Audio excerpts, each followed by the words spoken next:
여야가 국회 공백 상태가 된 지 50여일 만에 후반기 원구성에 전격 합의했습니다. 막판 쟁점으로 부상했던 과방위와 행안위의 경우 국민의힘이 행안위를 먼저 1년 맡고 야당인 민주당이 과방위를 먼저 1년 맡은 뒤 교대하기로 했는데요. 관련한 정치권 이슈들 자세하게 짚어보도록 하겠습니다. 이종근 시사평론가, 남영희 민주당 인천동 미추홀구 을 지역위원장 나오셨습니다. 어서 오시죠. 네, 안녕하십니까. 우선 50여일 만에 원구성 협상이 결국 타결이 됐습니다. 그 결과를 어떻게 보셨는지요? 양쪽 다 완전히 지지자들 납득시킬 그런 안은 아니었다. 네.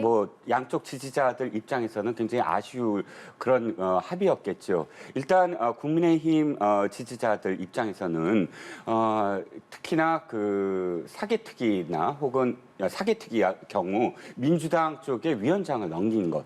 이것은 민주당이 의도한 대로 사개특위와 관련돼서 검수완 박에 뒷받침을 해주려는 거 아니냐. 우리 그냥 쫓아갈 수밖에 없는 거 아니냐라는 불만을 가질 수밖에 없고, 민주당 지지자들은 아마 법사위를 양보한 것, 양보한다는 표현이 또 그렇긴 하지만 어쨌든 법사위를 넘겨준 것, 네. 특히나 또 행안위를 그대로 넘겨준 것. 그러면 법사위와 행안위로서 지금 이 윤석열 정부의 오른팔 왼팔이라고 할 수 있는 한동훈, 이상민 두 쪽을 그 부처들을 통제할 수 없다.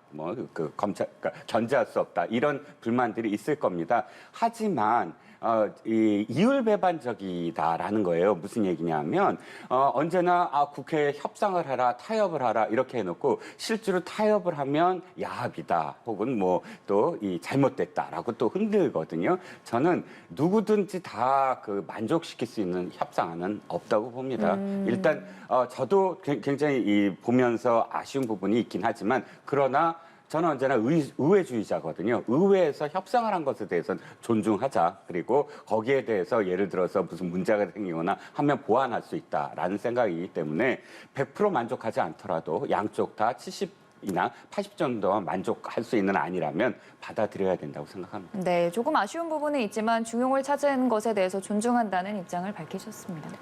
말씀대로 50여일 동안 국회가 공전을 거듭했지만 지금에라도 합의 정신을 이뤄냈다라는 것은 다행스러운 일인데요. 그렇지만 그 동안에 많은 국민들께 우선 국회에서 국회에 제대로 역할을 하지 못했던 부분은 먼저 반성을 해야 될 것 같습니다. 오늘 각 상임위원회가 결정이 됐는데 민주당에서 원하던 방향대로 이루지는 못했죠. 사실 다수 의석을 차지했다라는 것은 그만큼 또 책임과 권한도 주어지는 것인데, 이 합의 정신에 따르기 위해서 양보한 측면이 분명히 있다라고 말씀을 드려야 될 것 같고요.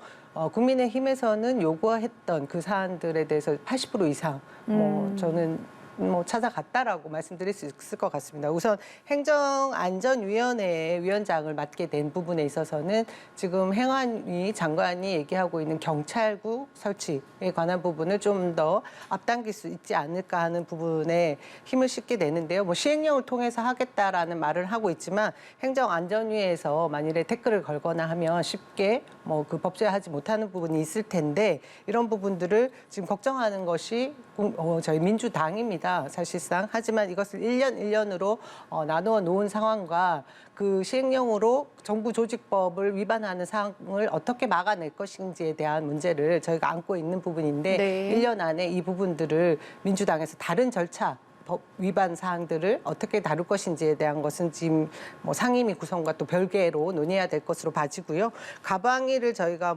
사수했다라는 부분은 많은 국민들이 걱정하는 부분에 있어서 지금 아직 사퇴 시한도 되지 않은 방송통신위원장의 사퇴를 압박하면서 언론을 장악하고자 하는 것처럼 그런 의혹을 사게 하는 국민의힘이나 정부의 행태를 막을 수 있지 않을까 하는 부분에서 일단 안심을 하게 된 네. 부분인 것 같습니다. 또 하나는 이제 법사위를 사수하라 이러면서 민주당의 열성 지지자들이 계속해서 요구해 왔지만, 애초에 이 원 구성 전에 합의했던 것이 사개특위를 어떻게 구성할 것인가와 함께 엮어서 법사위는 그럼 주겠다, 이전 했던 말대로 지키겠다고 했던 부분이기 때문에 이 부분에 대해서는 조금 서운한 점이 있지만 그냥 원래 합의하기로 했던 부분대로 이행된 것 같고요. 근데 그 내용 중에 저는 조금 진전된 부분이 썼던 것 같습니다.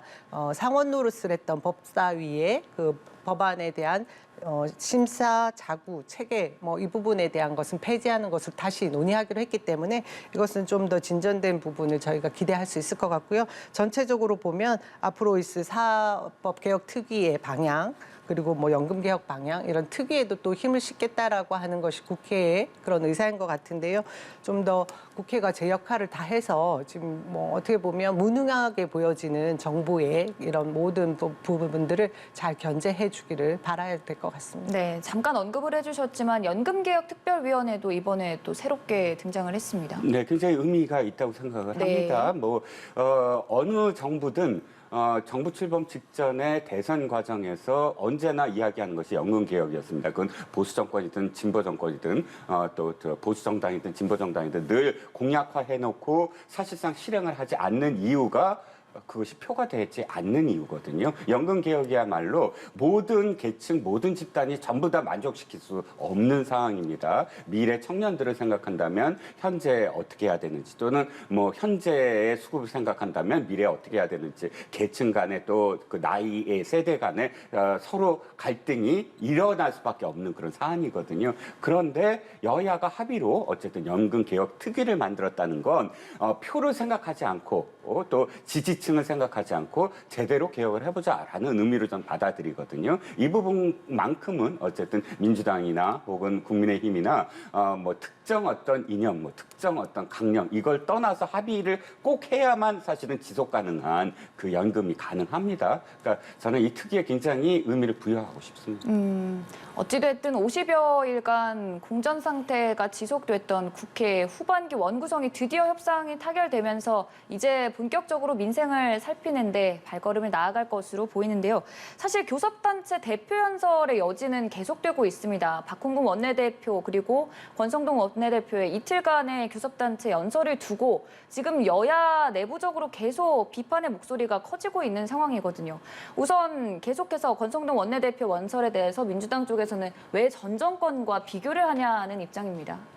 예, 집권 여당 대표의 교섭 단체 연설을 저희가 보면서 계속해서 느꼈던 건 그 안에 뭐 핵심어라고 하면 탓밖에 없더라 뭐 이런 얘기들을 많이 하더라고요. 저도 보면서 안타까웠던 게 지금 국민의힘 뭐 이렇게 최고위 회의를 할 때 뒤에 백드롭이라고 해야 되나요? 오직 민생이라고 적혀 있거든요.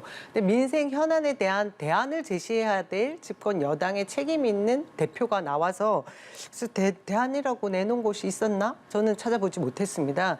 단지 이 지금 일어나고 있는 많은 그 경제 위기를 오로지 전 정부인 문재인 정부의 탓이다. 그 실정 탓으로 돌리는 부분이 그럼 이제 앞으로 어떻게 할 것인가? 국민들이 왜 정권 교체를 했겠습니까?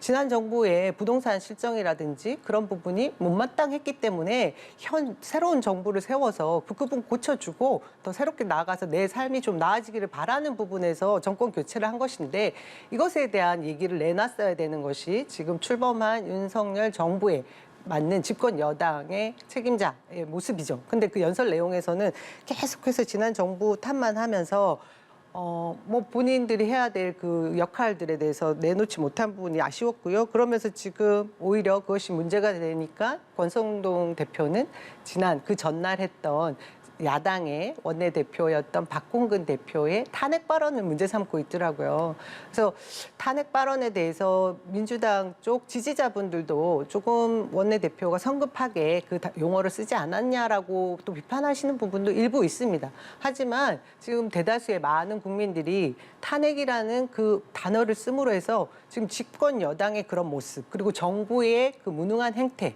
그리고 비선 논란 뭐 다양한 여러 가지 문제들을 지적하지 않을 수 없는 상태였다라는 것을 인정을 해야 될 것 같습니다. 노무현 대통령 때 어땠습니까? 집권 초기에 민주당을 지지하는 발언 하나로 탄핵 발의가 됐었던 상황이 있었고요. 그리고 박근혜 전 대통령 최순실 국정농단이라는 그 사건을 통해서 탄핵이 됐던 역사적 사실이 있지 않습니까? 이런 사실을 두고도 지금 그와 똑같은 행태의 그 윤석열 정부의 모습을 보여주는 것과 윤석열 대통령의 자세를 문제 삼지 않으면 누가 문제 삼을 수 있겠습니까? 그건 제가 볼 때는 박홍근 원내대표가 그 지금 적절한 시기에 이런 어떻게 보면 국가가 잘 돌아가기 위해서 책임 있는 위치에 있는 사람의 발언으로서 경각심을 주기 위한 단어를 쓴 것이라고 봐지는데 그것을 지금 오히려 비판을 하면서 자신이 제대로 된 실력을 보여주지 못한 것을 물타기 하고 있는 것이 아닌가 싶어서 좀 아쉬운 점이 있더라고요. 네, 조금 다른 생각이실 것 같은데 윤석열 대통령이 또 박홍근 원내대표의 발언을 두고 기자들의 질문에 이 야당 정치인 발언을 대통령이 언급할 필요가 있느냐라고 한 것을 두고도 또 박홍근 원내대표가 대통령의 인식이 드러났다 목소리를 냈습니다. 네.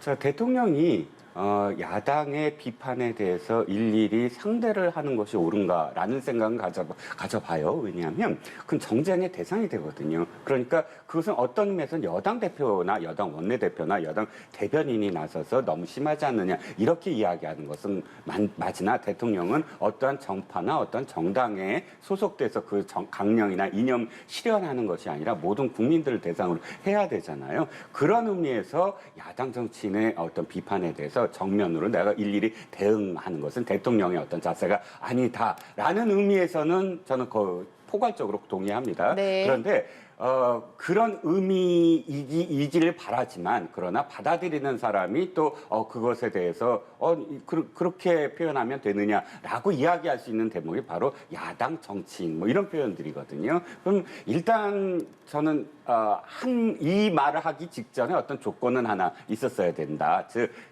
이 야당 원내대표가 대표의 어떤 연설을 한다는 건 국민들한테 이야기하는 것이고 또 국민들한테 이야기하는 것에 대해서 뭐 야당 정치인 이렇게 표현하면 안 되겠죠?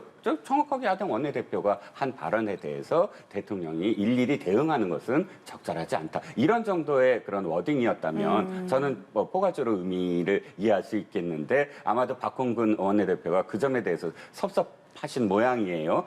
정치인을 나부랑이로 바로 등치시켜서 이렇게 표현했는데 뭐 나부랑이라는 어떤 표현도 사실은 그렇게 적절한 표현은 아니었던 것 같고요. 아까 탄핵 말씀하셨는데 저는 어떠한 정당도 탄핵이라는 말을 그렇게 쉽게 언급하지 말아야만 한다. 이건 탄핵이라는 건 아까 노무현 대통령 말씀하셨지만 그때 헌재에서의 결정문을 보면 노무현 대통령의 그 발언이 옳았다라고 얘기한 적은 없어요. 그건 대단히 부적절하다. 대통령으로서 그렇게 어떤 정당에 편향을 든 어떤 발언은 우리가 법률상으로 얘기하는 중림의 의무를 저버릴 수 있다라는 그런 내용이 앞에 있어요. 그러나 마지막에 그렇다고 하더라도 그것 때문에 대통령직을 파면시킬 만한 아니라고 볼 수 없다라고 지금 이야기가 돼 있거든요. 즉 그만큼 엄중하게 이건 따져야 될 문제라는 것입니다. 그러니까 그 정도의 그러니까 야당 대표는 비판할 수 있다고 저는 생각을 합니다. 하지만 그것이 저주가 돼서는 안 되잖아요. 저주와 비판은 확실히 다른 겁니다. 그걸 탄핵이라는 말은 앞으로도 어떤 정당의 어떤 원내대표든 어떤 대표든 쉽게 그렇게 언급하지 말자. 그 탄핵의 인플레가 돼버리거든요. 그러면 정당 바뀌고 난 다음에 조금 지지율 떨어지면 그럼 이쪽 정당에서도 탄핵 운운해서 되겠습니까? 그러니까 저는 바람직하지 못하다고 보고요. 마지막으로 지금 어저께의 권성동 원내대표의 표현에 대해서 저도 적절하다고 느끼지는 않습니다. 그러나 국민들도 일단 이렇게는 얘기하는 것 같아요. 지금의 경제 상황이 문재인 정부의 여러 가지 원인이 있다. 동의한다. 그렇지만 거기에 대한 해답은 집권 여당에서 내놔야 되지 않느냐라는 이 지적은 저는 할 수 있다고 봅니다. 그러니까 전체적으로 그것이 없었다가 아니라 큰 방향으로 제시를 해주고 거기에 뒷받침을 해줘야 된다라는 집권 여당의 그 워딩이 권성동 땡땡 어떻게 하겠다 땡땡으로 제목이 달릴 수 있게 만들어줘야 된다는 거죠. 그런 점에 있어서는 국민들이 딱 다가가는 그런 워딩으로서 좀 안정감 있는 그런 정책을 제시하지 못한 것 저도 인정을 합니다. 네. 저는 대통령께서 도어 스태핑, 약식 기자회견이라고 칭하는 그 모습들을 어느 순간에 본인에게 별로 도움이 되지 않는다고 해서 중단하는 모습을 보이다가 다시 재개를 하면서 또 이런 저희가 볼 때는 약간 실언이라고 생각합니다. 야당 정치인 발언을 대통령이 언급할 필요가 없다. 이 말은 저는 그것을 굉장히 단순하고 가볍게 치부해서는 안 될 것 같은데요. 지금 이 단어 속에, 이 발언 속에 대통령이 가지고 있는 이 삼권 분립, 우리 대한민국을 지탱하고 있는 삼권 분립의 정신이 전혀 존중받고 있지 못하다는 생각이 듭니다. 입법부, 사법부, 행정부가 각각 제 역할을 하고 특히나 국민들에 의해서 선출이 된 야당의 대표에게 그런 발언을 야당 정치인으로 그냥 치부해버리는 거잖아요. 이것은 국민의 절반을 완전히 무시하는 그런 발언이 될 수 있기 때문에 굉장히 저는 위험한 발언이었다는 생각이 듭니다. 그리고 이런 인식을 국민들한테 자꾸 나타내고 드러냄으로 해서 지금 국민들이 이 현 대통령과 정부를 신뢰하지 못하기 때문에 지지율이 계속해서 떨어지고 있는 거 아니겠습니까? 이런 부분을 좀 더 인식하고 제대로 나아가 달라라는 요구에 의해서 탄핵 발언도 나온 것인데 박홍근 원내대표가 탄핵이라는 발언을 그 단어를 사용하기 전에 이미 보수 언론에서 국민의힘 의원 관계자 발이라고 해서 탄핵이 올 수도 있다라는 얘기를 벌써 언론에서 다뤘더라고요. 지지율 20%대를 접어들게 되면 그때는 탄핵이라는 그런 상황까지 맞아들일 수 있겠다라는 얘기를 국민의힘 내부에서 했다라는 얘기를 이미 했습니다. 그래서 저는 박홍근 대표가 오히려 본인이 총대를 매준 부분도 있었기 때문에 그것을 과하게 비난하는 것은 좀 부적절하지 않나 그런 생각이 듭니다. 5년 전에 나경원 원내대표가 외신의 발언을 인용을 해서 문 대통령을 비판했을 때 민주당이 어떻게 했는지를 기억을 하시면 똑같이 되갚아준다? 이건 저는 적절하지 못할 것 같고요. 제가 아까 분명히 말씀드리지 않았습니까? 어떠한 정당, 어떠한 정치인도 국민의힘이든 민주당이든 그게 중요한 게 아니라 탄핵이라는 말을 그렇게 쉽게 오르내리지 않아야 된다라는 말씀을 드렸고 또 박홍근 원내대표의 전체적인 워딩들이 탄핵만 있었습니까? 육상시라는 말도 그렇게 쉽게 그게 육상시라는 말이 뭐죠? 중국에서 난 말이잖아요. 환관들이 군주를 눈을 가리고 권력을 횡행한다. 걱정하는 것이 아니라 지금은 제가 보기에 아까도 말씀을 드렸지만 걱정하는 단계에서 육상시라는 말을 그렇게 쉽게 하고 그때 이건 당연히 당시 박근혜 대통령 당시에 십상시를 또 연상시키게 만들고 이렇게 함으로써 사실상 당시와 똑같다 지금의 상황이. 근데 진짜 똑같은 건 아니거든요. 솔직히 말씀드리면 사적 채용에 대해서는 저도 비판을 합니다. 그러나 그 사적 채용의 결과가 권력을 농단한다거나 그렇게 해서 우리가 주어진 어떤 권력에 대해서 권력 이상으로 또는 주어진 권력이 아닌 것을 행사해서 무엇인가 지금 이 국정 운영이 난맥상을 벌이는 상황은 아니지 않습니까? 우려나 걱정은 할 수 있어도 그렇게 전임 정권에 대한 어떤 표현까지 빌려가면서 표현하는 건 저는 과했다는 것이지 하지 말라는 것은 아닙니다.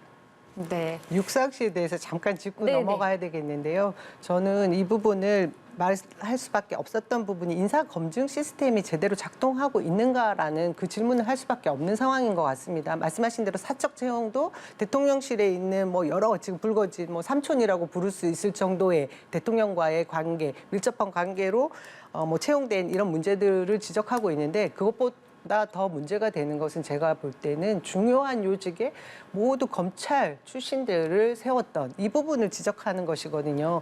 검찰 사무만 다뤘던 사람이 정치를 하기에 굉장히 어떻게 보면 그 경험이라는 것이 협소하지 않겠습니까? 이런 편향된 인사 시스템, 인선을 가지고 지금 문제가 되지 않을 거라는 미리 예상을 다 했기 때문에 육상시라는 발언을 한 것 같고요. 그 해당되는 인원은 누구일지 저희도 잘 모르겠습니다. 근데 지금 정권 초기에 지금 2달 조금 넘었습니다. 이 상황에서 30% 이제 20%대 진입할 것 같은 대통령 지지율을 뭘로 비판할 수 있겠습니까? 저는 이 문제가 어디인지 정확하게 진단을 해야 처방이 될 수 있기 때문에 그곳에 있어서 박홍근 원내대표는 인사의 문제를 지적한 것이라고 생각합니다. 네, 참 이 양당 원내대표의 교섭단체 연설 파장이 계속해서 이어지고 있는데요. 국민의힘 내부적으로도 보면 권성동 원내대표의 연설에 대해서 장제원 의원이 참 좋은 연설이었다라고 공개적으로 표현을 했고 또 안철수 의원도 권성동 체제로 계속 가는 것이 맞다. 조금은 이 두 사람이 권성동 원내대표에 대해 호의적인 태도를 보이면서 한때 또 갈등설이 불거지기도 했던 세 사람의 관계에 대한 얘기가 계속 나오고 있습니다. 네, 권성동 원내대표가 김기현 전 원내대표의 견제를 받았던 이유 중에 하나가 불안정함이었거든요. 최근 들어서 발언들이 네. 너무나 이 국민들에게는 좀 다가가지 않는 그런 표현들이 되게 많았어요. 특히나 청년 세대에 특히 공무원을 준비하고 있는 청년 세대들에게는 가슴에 상처를 입힐 수 있는 그런 발언들이 있지 않았습니까? 몇 급 따져가면서 그런 발언들이 이어지자 원내대표와 또 당 직무대행, 즉 당대표의 역할을 함께 하는 것에 대해서 상당히 좀 불안하게 지금 결과가 나오고 있다. 이런 것들은 뭐 당원들도 그렇고 국민들도 되게 우려를 많이 했고요. 그래서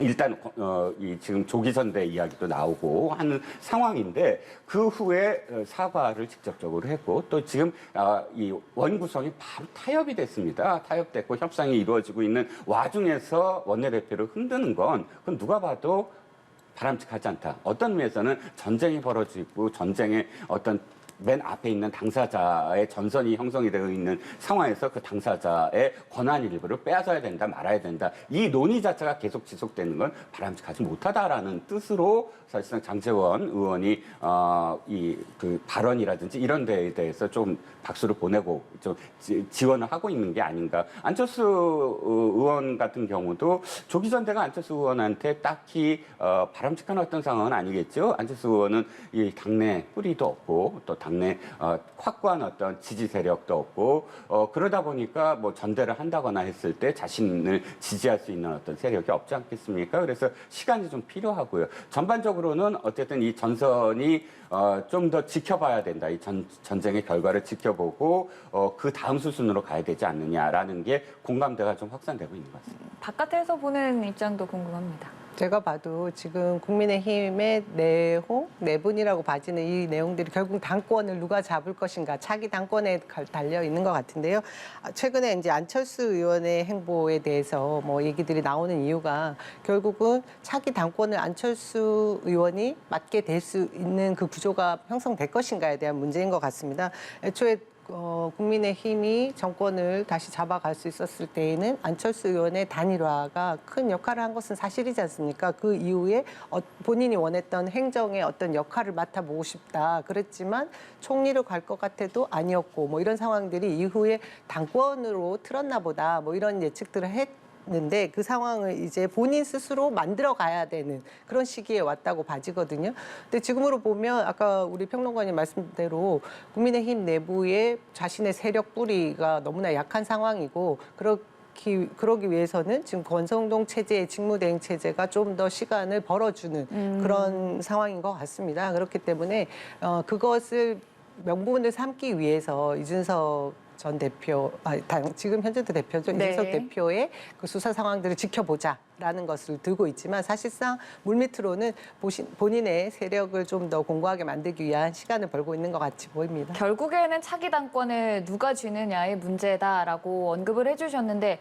또 다른 당권 주자인 김기현 전 원내대표는 계속해서 조기 전대를 주장하고 있는 상황이거든요. 근데 말씀을 들어보면 그 가능성은 조금 적어 보입니다. 그렇죠. 김기현 전 원내대표의 입장을 보면 정치공학적으로만 말씀을 네. 드리면 원내대표직을 그만둔 지 얼마 되지 않았잖아요. 이 원내대표는 소속 국회의원들한테 사실 해줄 수 있는 게 굉장히 많습니다. 상임위 배정 문제부터 또 발언권, 연설을 할 때, 그러니까 대표 질문, 그러니까 대정부 질문할 때 발언권 문제부터 그런 모든 것들을 다 조율하고 또 민원도 해결을 해주는 그런 역할이거든요. 그러면 어쨌든 지금 자신이 이제 전 원내대표를 하는 동안에 그런 은원이라든지 이런 부분들과 관련해서 소속 국회의원들이나 중앙위원들의 어느 정도는 영향력을 아직도 미치고 있었던 어떤 상황이기 때문에 지금 조기 전대를 하는 것이 더 유리하다라고 생각할 수밖에 없을 거예요. 시간이 지나는 것보다는 뭐 그런 판단도 있겠고 또 사실 이 김기현 전 원내대표가 목소리를 높였던 부분이 바로 아까도 말씀드렸지만 권성동 원내대표의 잇따른 발언들 직후에 이루어진 상황이거든요. 그래서 김 원내대표가 앞으로도 계속 이걸 주장할 수 있을 것이냐는 건 좀 지켜봐야 되겠지만 저는 어느 정도는 지금 안정 쪽으로 가자. 그러니까 이 현재 어떤 체제를 빨리 이렇게 뒤흔드는 것보다는 권선동 원내대표의 직무대행 체제를 좀 더 지켜보자 쪽으로 기류가 지금 바뀌고 있는 게 아닌가 싶습니다. 네. 참 공식적으로는 내년 6월인데도 벌써부터 이렇게 치열한 양상을 보이고 있는데요. 당장 8월에 전당대회인 민주당도 비슷한 상황일 것 같습니다. 지금 97세대 단일화가 계속 제기가 되고 있는 상황인데 일단 강병원 의원이 공식적으로 제안했고 박용진 의원 찬성 밝혔고 또 이낙연 개인 서른 의원도 단일화를 하면 승산 가능성이 있다 이런 말까지 했습니다. 그 가능성 좀 높게 볼 수 있을까요? 뭐 단일화를 하겠다라는 것은 지금 원탑 후보가 네. 이재명 의원이라는 걸 기정사실화하는 거죠. 근데 나머지 후보들이 컷오프 전에 단일화 할 수 있느냐? 제가 볼 때는 그건 쉽지 않을 것 같아요. 왜냐하면 어차피 각자 그 등록비도 싸지 않습니다. 저도 뭐 500만 원 되는 비싼 등록비를 내고 당대표 후보군에 나와서 자신이 어떤 그 민주당의 역할을 할 것인지 당대표로서의 비전을 제시해야 되는 이 시기에 뭐 합종 연행한다고 해가지고 승산이 있을 건가?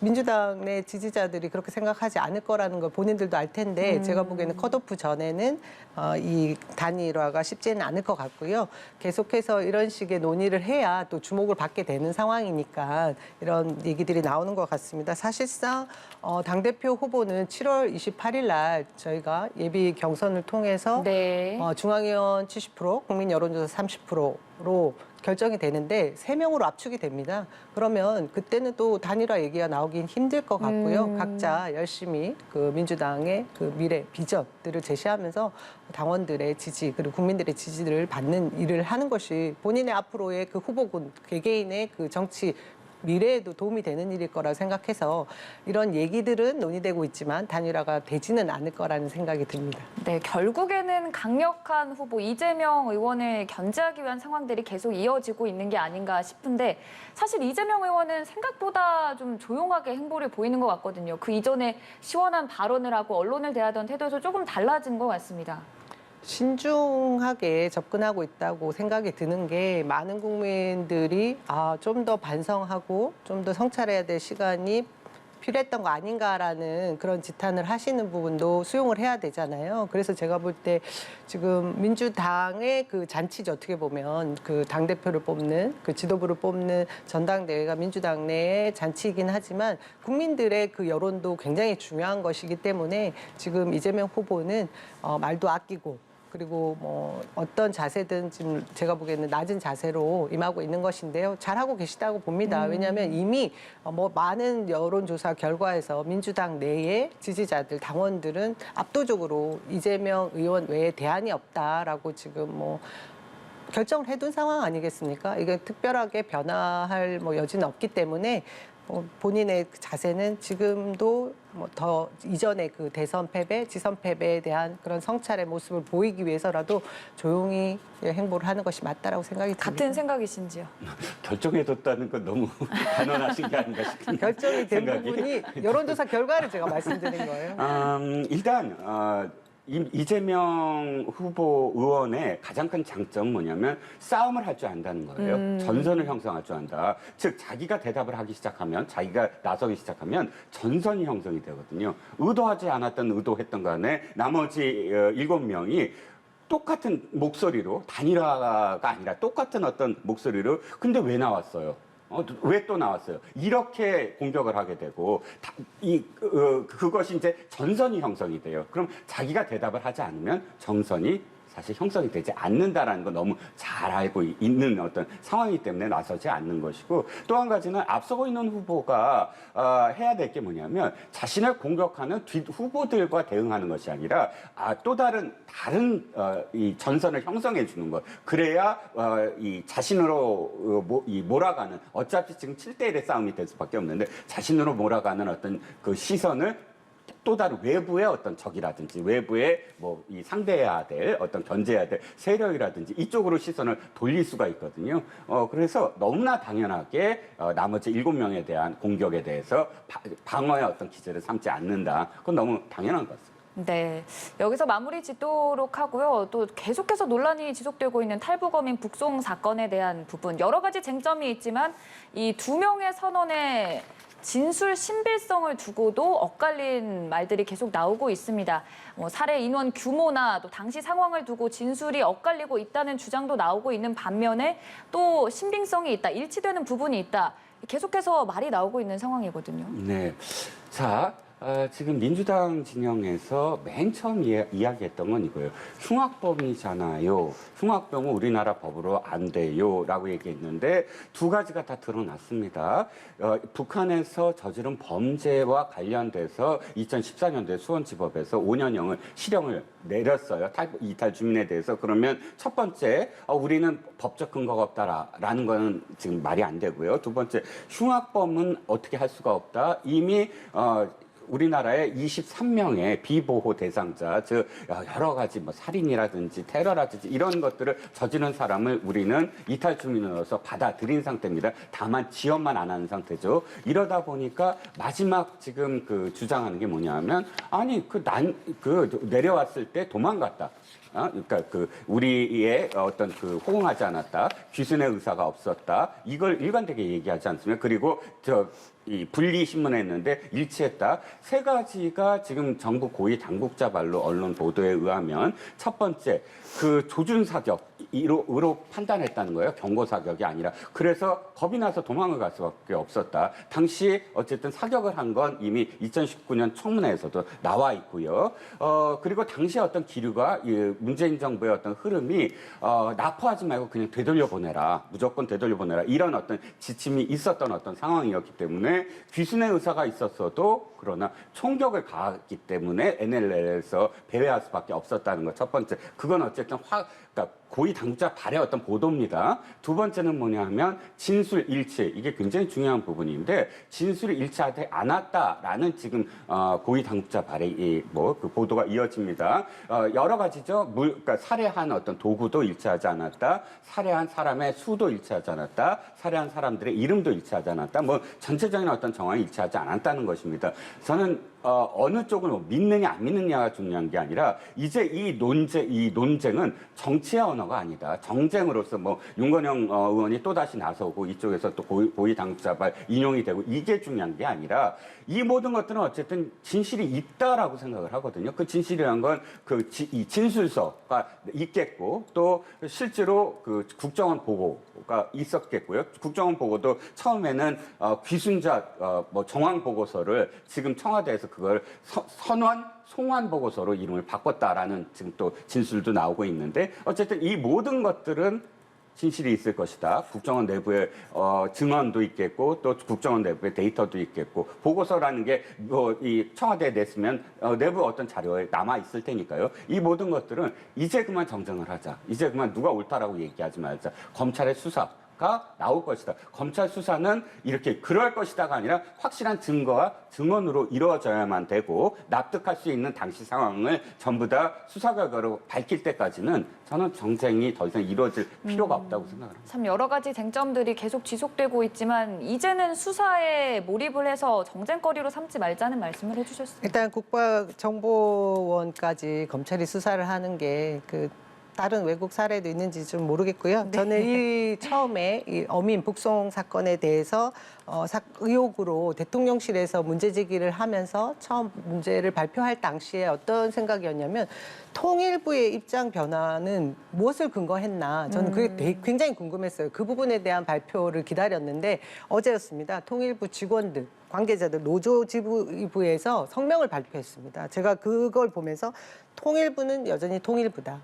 3년 전에 있었던 그때의 모든 자료들이 다 그대로 있음에도 불구하고 의사결정이 번복된 이유는 무엇인지 앞으로 이 일관성 있는 통일 정책을 수행할 수 있을지 의문이다. 저는 이 통일부의 직원들의 말에 이 내용이 다 포함되어 있다고 생각합니다. 네, 참 계속해서 논란이 지속되고 있는 상황인데요.